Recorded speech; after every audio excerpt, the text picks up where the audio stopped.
Welcome to Embracing Love. Let's begin tonight with a meditation. So we can close our eyes, start to settle into our seats, start to unwind from the day, unplug from the frantic pace of life. Feel our feet connecting us to the earth. Feel our hips connecting us to our seat. Feel our shoulders above our hips. Feel our head above the shoulders. Let's take a deep cleansing inhale, breathing in fully. And exhale, unwinding from the day, letting go of stress, letting go of tension. Let's do that again, breathing in fully, feeling the ribs expand. Then exhale, unwinding, letting go, settling in.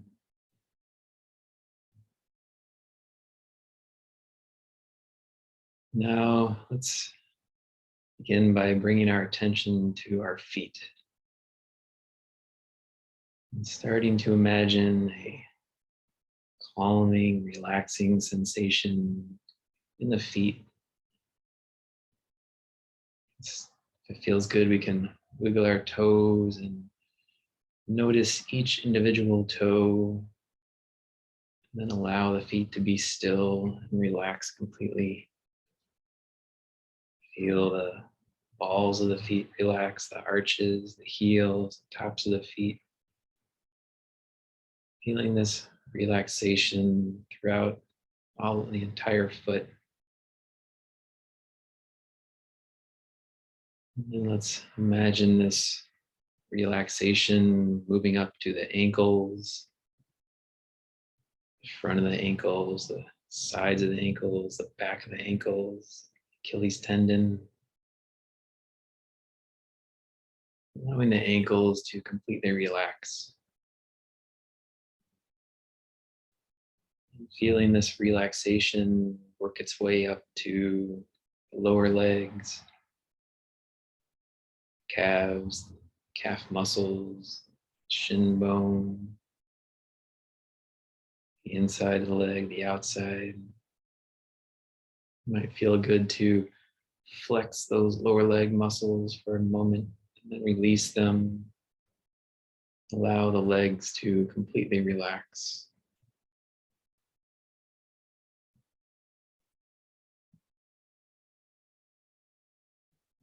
Then we can imagine this relaxation moving up to the knees, the kneecap, sides of the knees, the crease at the back of the knee. Feeling the knees relax completely.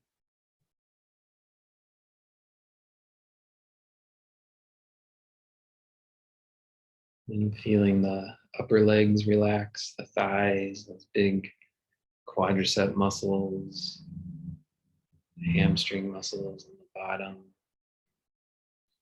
big bone in the middle, the inner thighs, the outer thighs. Might feel good to squeeze those upper leg muscles for a moment and then allow them to completely relax.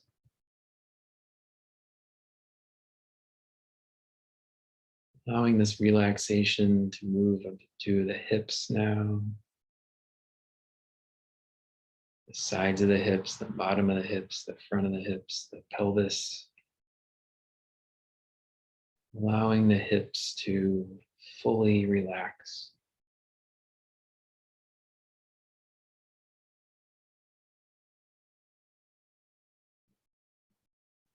Next, let's feel this relaxation in the abdomen,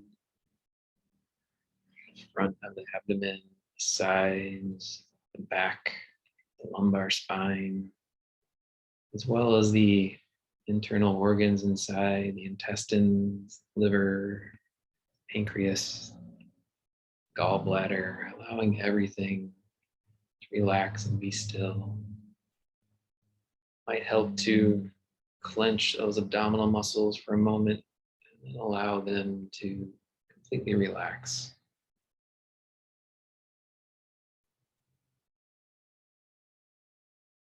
Feeling this relaxation now make its way up into the chest, the ribs, the sternum, sides of the ribs, the back of the ribs, the spine, and also the heart and the lungs and the stomach inside, allowing everything to completely relax.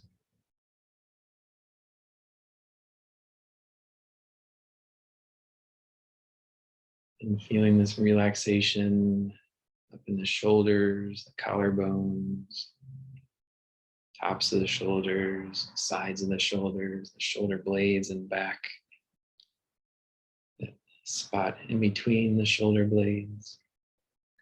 It feels good. You can roll the shoulders up to the ears and down and back,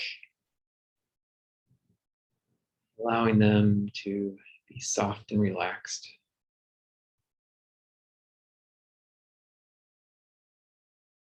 And feeling this relaxation make its way to the upper arms, biceps, triceps, the inner arm, the outer arm, the bone in between. Feels good. You can clench those upper arm muscles for a moment, then allow them to completely relax. Allowing this relaxation to spread down into the elbows, crease at the front of the elbows, the bony point in the back, the sides of the elbows. Feeling the elbows relax fully.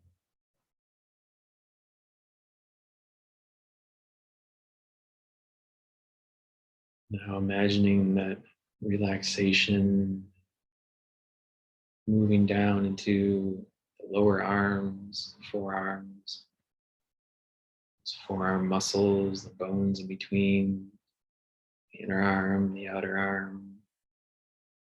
Might help to flex those lower arm muscles for a moment and allow them to fully relax.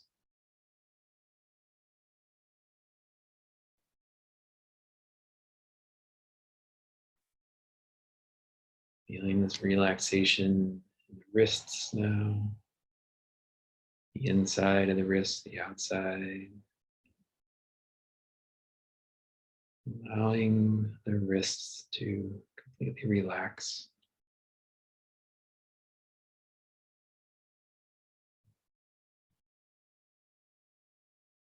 And we can imagine the hands relaxing, backs of the hands, the palms of the hands, the thumbs, the knuckles, fingers. Feel good to wiggle the fingers, bringing your awareness to each individual finger, and allowing the hands to completely relax and be still.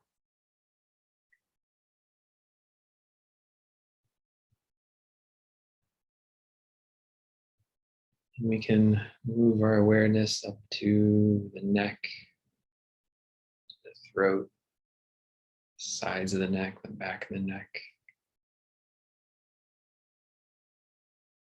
If there's any tension or tightness in the neck or in the shoulders, maybe taking a few deep breaths, breathing into that tension,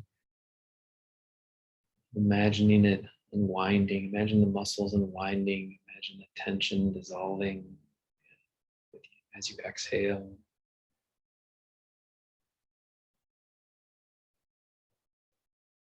And feeling this relaxation as it works its way up into the head, to the jaw.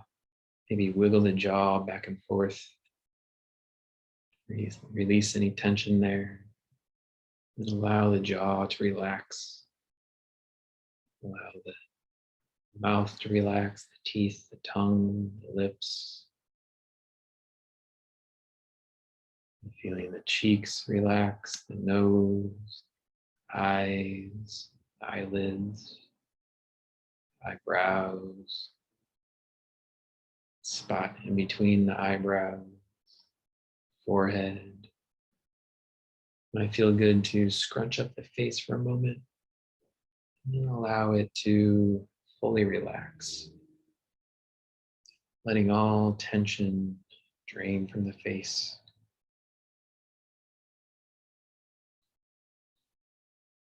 And feel this relaxation moving into the sides of the head, the temples, the ears, back of the jaw, back of the skull. Finally, coming up around the curve of the skull, the top of the head, and up to the very crown of the head. Let's take another deep, full inhale, breathing in that nourishing air. And then exhaling, feeling a wave of relaxation washing down the entire body, down through the chest, through the legs, and out through the feet, washing away all tension, all stress. Let it wash down into the earth. Let's take another deep, full inhale, feeling the chest expand, feeling the belly expand. And then exhale, letting that relaxation wash down your entire body, washing away all tension, all worries from the day. They're all washed down into the earth. Let's do that one final time, breathing in fully. And the exhale, letting it all go, letting go of everything.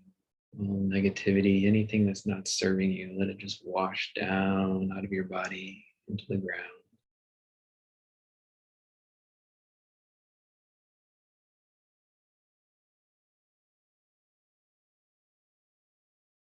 Now, as we sit here for a few minutes,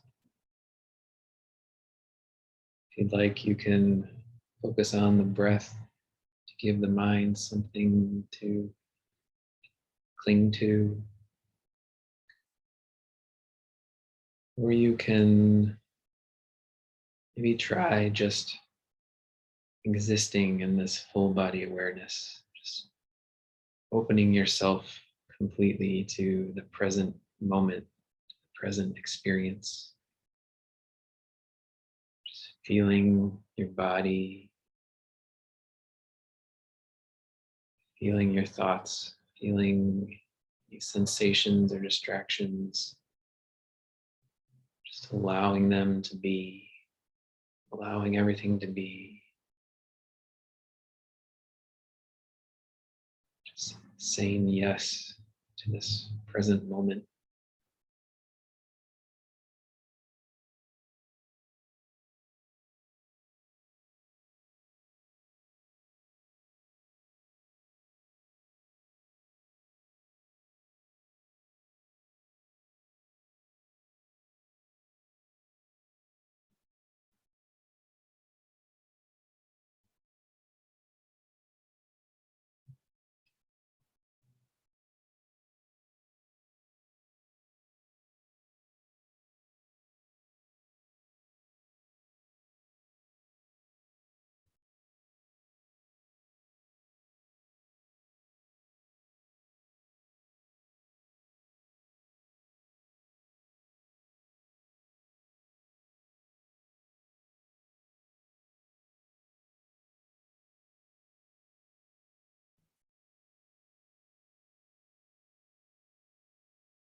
When you're ready, you can start to deepen your inhales. Start to bring your awareness back into this shared space.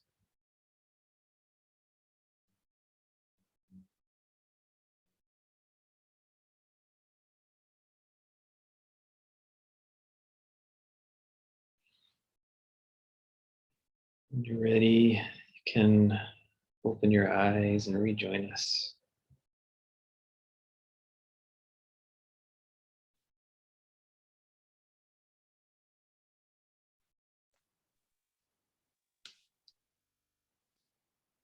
How's everyone doing?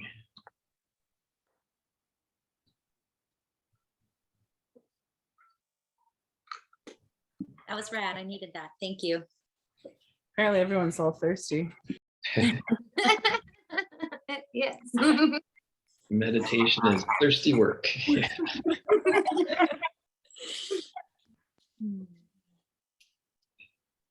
Great. Yeah, I needed that too. All right. So this week, I thought we'd do a part 2 from last week, because I realized at the end of last week, we only talked about the mud. We never really talked about the growing the beautiful lotuses part. So, and dealing with the mud, I mean, sticking our hands in the mud, that's an important part of the process. But it's important when we're doing that to do it gently and to do it lovingly and avoid blame, especially blaming ourselves. Because blame doesn't really do any good. It doesn't bring any resolution to anything. It just creates anger, creates resentment. And even if it does seem like something is somebody's fault, focusing on the fault and the blame doesn't heal any wounds, doesn't help us move forward.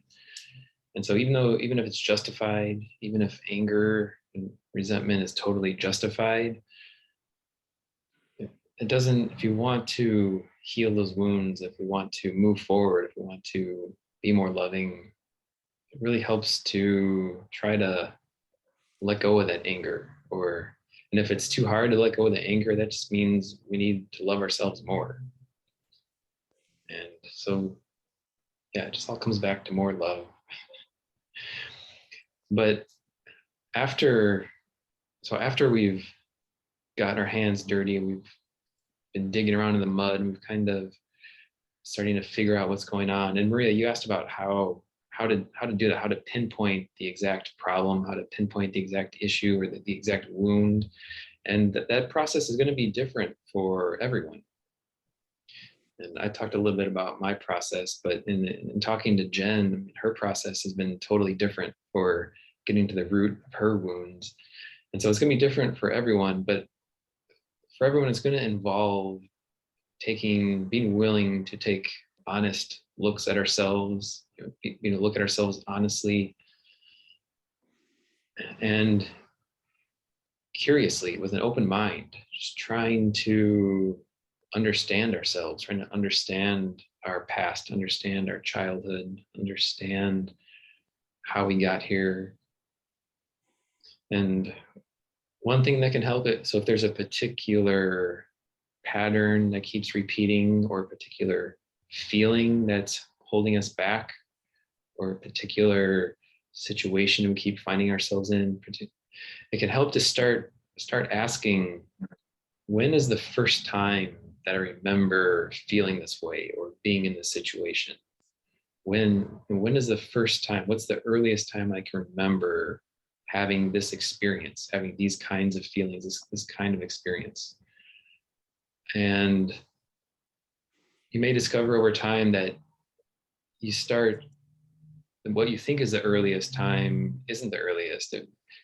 Something might come to mind, but as you start loving yourself at that age, giving love to yourself at that age, at that earliest time, you might start to remember that, oh, it actually goes back a little bit earlier, And what you're remembering is subsequent reoccurrences of the wound. Because oftentimes the wounds that we have they reoccur multiple times. And that's what makes them so deep and so hard to wound. And naturally, we tend to kind of work our way backward through those big reoccurrences of the wound. So if you have some idea of when the wound first happened, and you start loving yourself at that age and start healing that wound, you might discover that there was an earlier wound, and that's perfectly natural, perfectly normal. So that's one tool to start to uncover the original wound, is to start asking when is the first time that happened. And like I said before, working with a therapist can really help. And there's all kinds of therapists has all kinds of different tools. I mean, there's hypnosis and regression therapy and things like that. And depending on your inclinations, for me, one tool to help me understand my subconscious a lot is tarot cards. And that may not be for everyone, but if you've that for me, that was a useful tool for communicating my subconscious, because all the answers to our questions, they're buried somewhere inside, deep inside the subconscious, deep inside the shadow. But our conscious mind can't really communicate with the unconscious mind, because they operate in different realms. The unconscious mind, the subconscious, or the inner child, whatever you want to call it, it works in metaphor and in dreams. It doesn't function, it doesn't operate in conscious thoughts. And so for me personally, tarot cards have been a great way to kind of play this little game with my inner child and allow him to express himself through this game.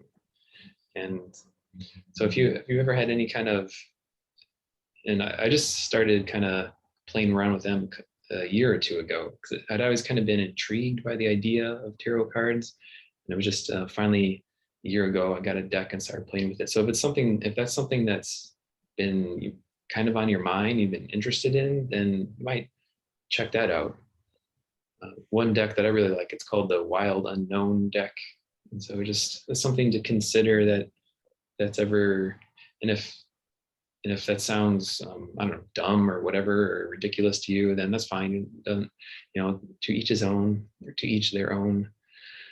And I would imagine other divination tools, like there's the I Ching, which sounds kind of similar to tarot cards, but it's just another way to allow the subconscious to express itself. You can also work on your dreams, starting to journal your dreams, write down your dreams. The subconscious likes to express itself through dreams sometimes. That's another way. So these are all different tools to try to help us pinpoint that original wound and figure out what part of us, what particular aspect of our inner child needs the most love, so we can really focus our love on that particular point in time, or that particular part of our inner child that has a deep wound. But if you don't know exactly when that is, that's okay too. You can just start when we do these inner child exercises. Just whatever comes up is right. Whatever comes up, just start loving your younger self at any given time, and the love will get there eventually, and it helps. And the more you love yourself, the more you start feeling, the more your subconscious, the more your inner child starts to feel love, the safer it starts to feel to express itself. And eventually, over time, with enough love, we can make our way back down to those original wounds and start loving those original wounds, so that we can start to take away the driving factor that's driving us to continually act out these recurring unproductive patterns. And so for how that's shaped out for me in that relationship example that I talked about last week. So last week I talked about this big wound that I only recently got to the bottom of, about from my childhood. And I think I want to reiterate, like, I don't even know that my mother did anything wrong in the process. Maybe I just experienced this loss of love or loss of affection. Maybe it wasn't anything that really happened. I mean, maybe it's just part of growing up. So I don't know, but yeah, in any case, like I said last week, I have this experience, or my a younger me experienced this loss of love that made me start to fear losing love again in relationships throughout my life. It caused me to start pulling away emotionally whenever a relationship started to get more serious. And how I'm trying to grow a beautiful lotus from that now is, so one big important step is the healing my inner child. And for the last couple months, I've been every day as part of my daily practice, imagining a younger version of me and imagine giving him love and hugs and all the affection that he can want. And that's really been helping over time. And I think, like I said, I started doing that a couple months ago. And then over time, just recently, that allowed me to get down to that a more precise moment, more precise age of my younger child or my younger self that needed more love. So as part of my daily practice still, I'm just giving that younger, that 7 or 8-year-old version of myself, imagining giving him all the love and all the affection that he needs. And so that's helping to heal that wound. But then, so that's one part of it, is healing, giving love, applying love to the wound that needs love. But then throughout our day, as we find ourselves in situations that trigger that wound, that's where some mindfulness can come into play in helping to break these patterns. So when we find ourselves in this situation where we normally play out the pattern, and again, I'll use my relationship pattern as an example, but the same principles apply to any kind of unproductive pattern, whether it's addictive tendencies or other unhealthy relationship dynamics. So the other big part of breaking a pattern is applying mindfulness to those situations. And an important part of that is remembering to pause when we're in these challenging situations and give ourselves a chance. So when we start feeling reactive, when we start feeling triggered, when we start feeling ourselves tense up, or start feeling ourselves getting shaky or angry or starting to lose control, that's when it's crucial to remember to pause and not act on our impulses, because that's our impulses are trying to play out the coping mechanism that we've learned to defend or to protect ourselves. And if we want to stop playing out that coping mechanism, we have to recognize when it's starting to act up, and then pause, just take a break. And sometimes we'll fail, especially at first. We'll definitely fail. We'll feel it coming on, and we'll try to pause, or we'll forget to pause, and we'll enact the pattern another time. And that's okay. That just means we need to keep loving ourselves more. But eventually, over time, we can start to remember to pause when the pattern starts to play out. We can pause and examine our feelings and choose to act differently, choose to act in a way that doesn't act out the pattern. So for me, recently, I've been starting a new relationship, and there's been some times when I've starting to feel this feel resistance to it, and feeling that familiar feeling of trying to pull away. But now I'm looking out for it. I'm aware of it. And when that happens, when I start feeling this resistance, starting to feel myself try to pull away, I just am bringing my attention back to my heart and just trying to focus on the feelings that I'm feeling in my heart, and trying to get myself out of my head, which is that it's the head that's trying to react, the head that's trying to pull away.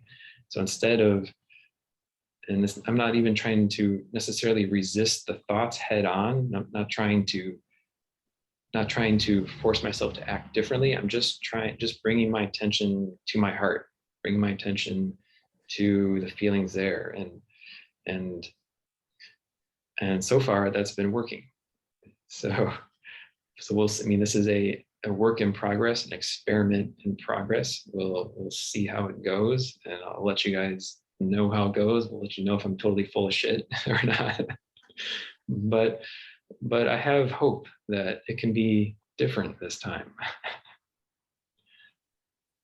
It's slow progress. It's already helping some, right? So right, all exactly. progress is good. Yeah. Exactly.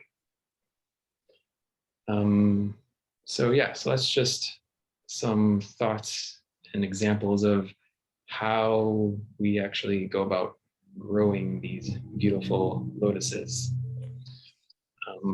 So any questions or comments about that?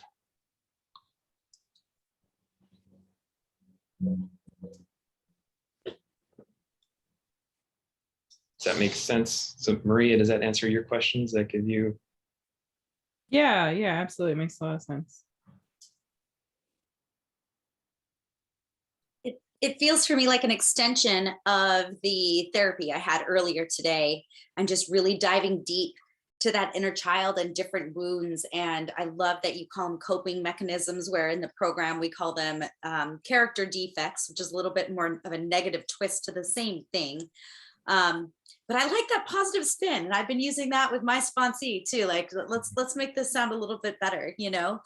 But yeah, and just like, and it's not just one, but there's just different phases. And so, and I guess I'll share my really expensive therapy with you guys. What she's told me to do is, when I recognize that time in my life, to write a letter to that version of myself, and do it with your non-dominant hand, because it helps your subconscious come out, I guess. So that's my homework. And there's like 2 different ages that I need to do my homework on, and write letters, but it comes down to that, just loving that little girl at those different ages, and just using the words that she needed to hear at that time.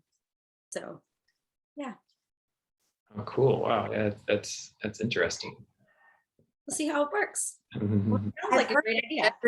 Right, with the non-dominant hand, Yeah. that actually opens up the other side of your brain. You know, we normally are you know, right, left brain, whatever, and so it usually opens up another area of your subconscious, and also your more artistic, and just the other side, the non-dominant side of your brain as well. So that's kind of probably what ties into writing it with your non-dominant too.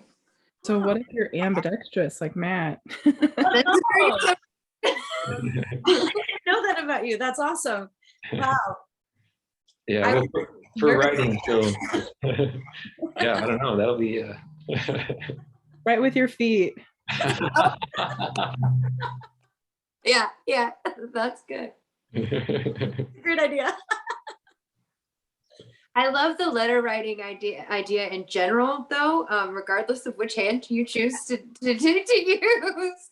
I think that's probably a really wonderful idea. I know one of the yoga retreats that I go to and that I've taught at, one of the exercises that we do is ask everyone to write a letter to themselves right then. And then my co-instructor, she will take those and then just send it back to everybody at some random point in the future, basically whenever she finds them. She usually takes them home, loses them in a book somewhere, and like she'll mail them within like a year later, 2 years later, just to kind of remind you, especially when you're at a retreat, you know, you're really focusing on your intentions for that time.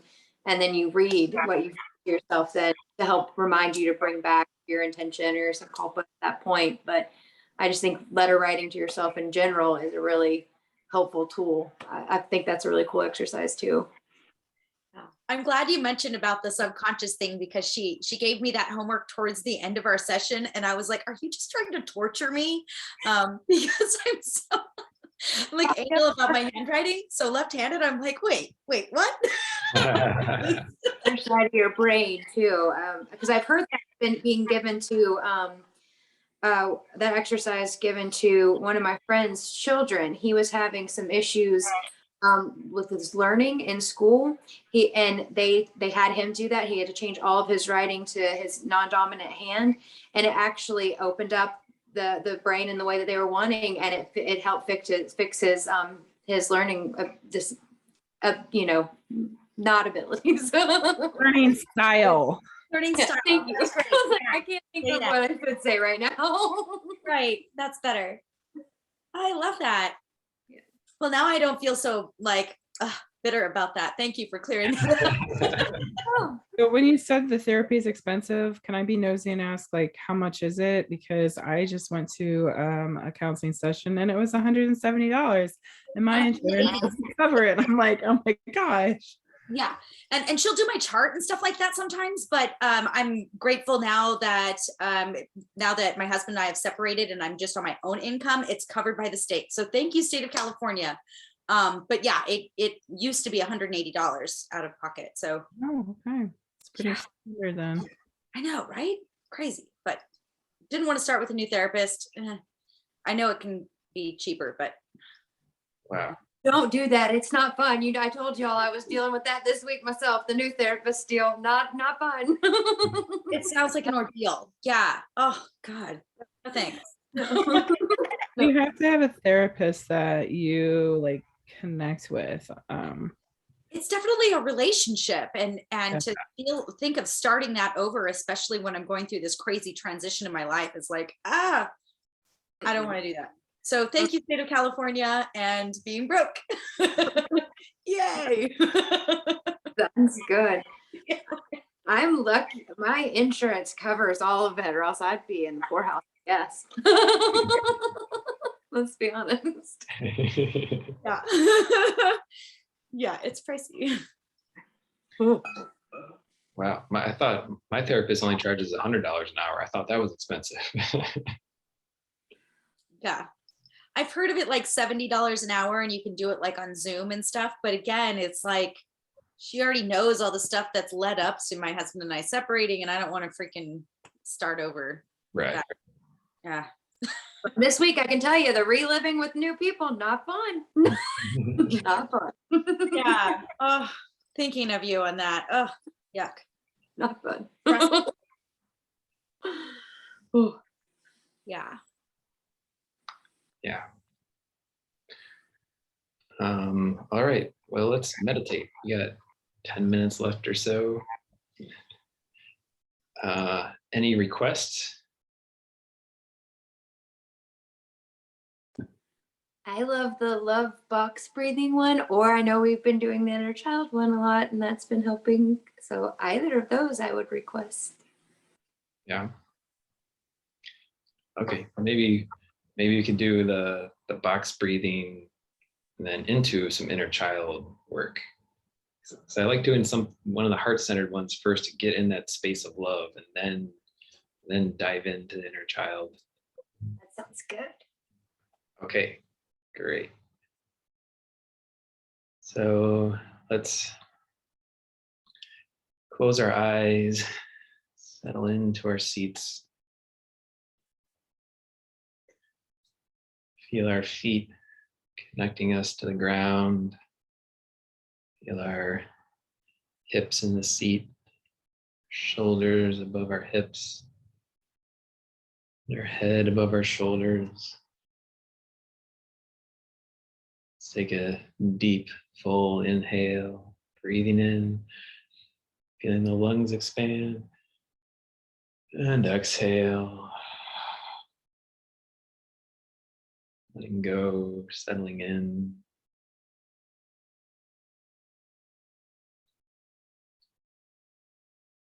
So you guys know the drill for this one. Breathing in for count of 4, holding for the count of 4, exhaling for the count of 4, and then holding the exhale for count of 4. So let's just jump right in. Let's all exhale together. And then inhale, 2, 3, 4. Hold, 2, 3, 4. And exhale, 2, 3, 4. Hold, 2, 3, 4. Inhale, filling up, breathing in love, filling the body with love. Then hold, feel the body shining with love, love radiating from the body. Then exhale, push that love out through the body, out through every cell, out through every vein.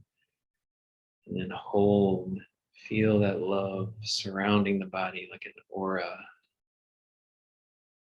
Inhale, breathing in, filling up in love. And hold, see the body shining with love. Maybe it's a reddish gold or pinks or purples. Then exhale, pushing that love out through every pore in the body. And hold, see that aura of love or surrounding the body now. Inhale, breathing in, filling up with love. Hold, see the body shining with love. And exhale, as that body moves, as that love moves through the body, it's healing everything, pushing away all negativity, all disease. Then hold the exhale, sitting, feeling surrounded by love, feeling it all around us. Continue that on your own for a few minutes.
And now that we're in this space of love, feeling love all around us,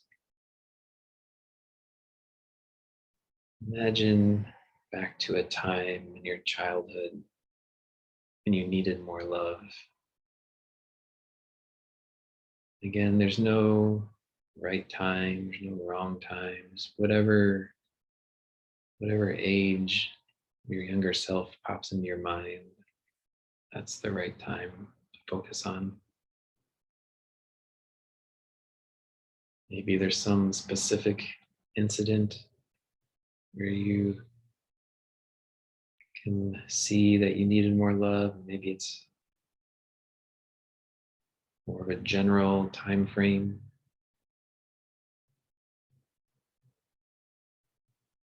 Either way, just imagine your younger self. Imagine holding them in your arms, giving them love, telling them the things they need to hear to feel loved.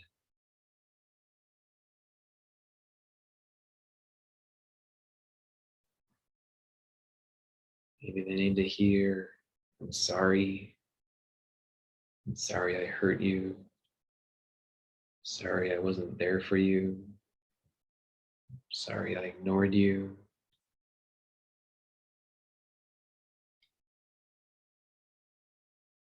Sorry I made you feel like you weren't wanted.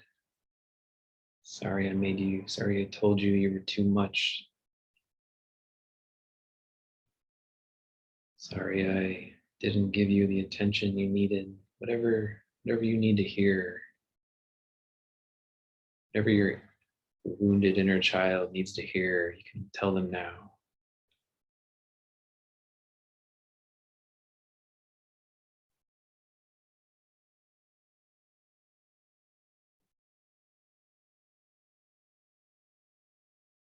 If it feels good, you can give yourself a hug, wrap your arms around yourself. That helps you feel the love. Helps you imagine you're squeezing your little inner child, giving them love, making them feel the love that they didn't at that time.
When you're ready, start to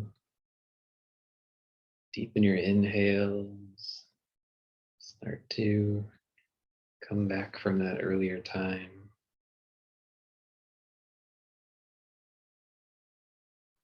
That brought up any emotions. Maybe you take a big inhale. On the exhale, let those emotions wash back down into the earth.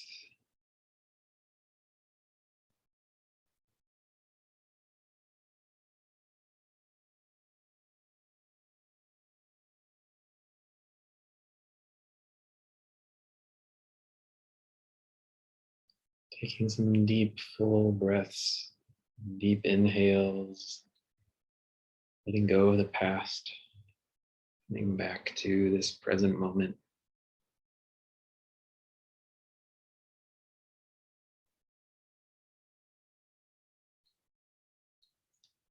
When you're ready, you can open your eyes and rejoin us.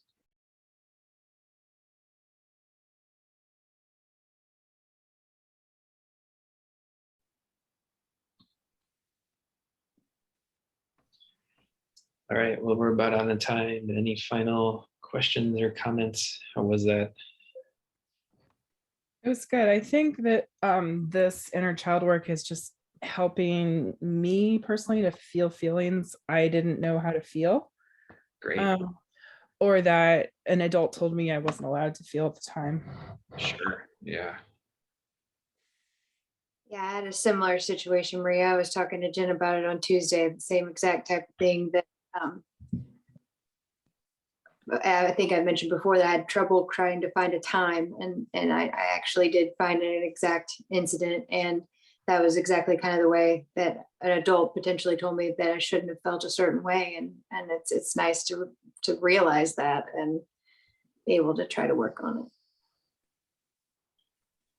Yeah, I mean, that's the root of all trauma, is when we weren't allowed or weren't supported, encouraged to express the strong emotions that we were feeling at some point. And so we just had to bottle them up and stuff them down inside.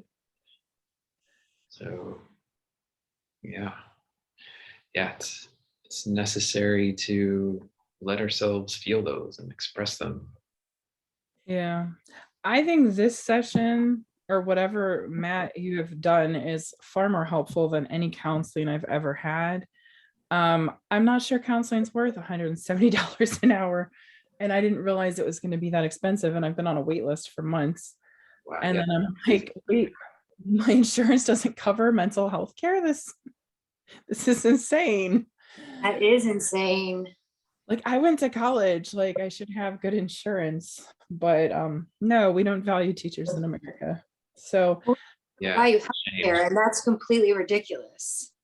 Like, as far as mental health care, like it should be prioritized in the mix, not outside of it. I agree. I Yeah. agree. So yeah, it's not sustainable, because then it'd be like, even just every other week, that's $300 a month for just talking. Because I don't feel like the counselor that I connected with is that earth-shatteringly good or better than another counselor I've seen in the past. I've seen a few. So now that's my current decision. Yeah, that's a bummer. Yeah, well, I think, I mean, for that kind of cost, if you're not, you know, if she doesn't really do it, that counselor doesn't really do it for you, then yeah. Not worth it. Yeah. Yeah, And that's a shame. mental health counseling is hard to come by, so somebody else can have that spot. Well, if you want, I could put you in touch with my therapist. She's only on Zoom. I mean, I only meet with her on Zoom. Virtual. And does she take health insurance? No, she doesn't take health insurance, but she only charges $100 an hour, and I think she's flexible on that too. Well, let me check around and see if there's other local options, because Okay. like I can use like the school counselors, but I wanted someone like outside of school. I Sure. mean, Yeah. whatever. My daughter goes to counseling too, and I don't like her counselor either. I think her counselor is mean. Yeah. She said that too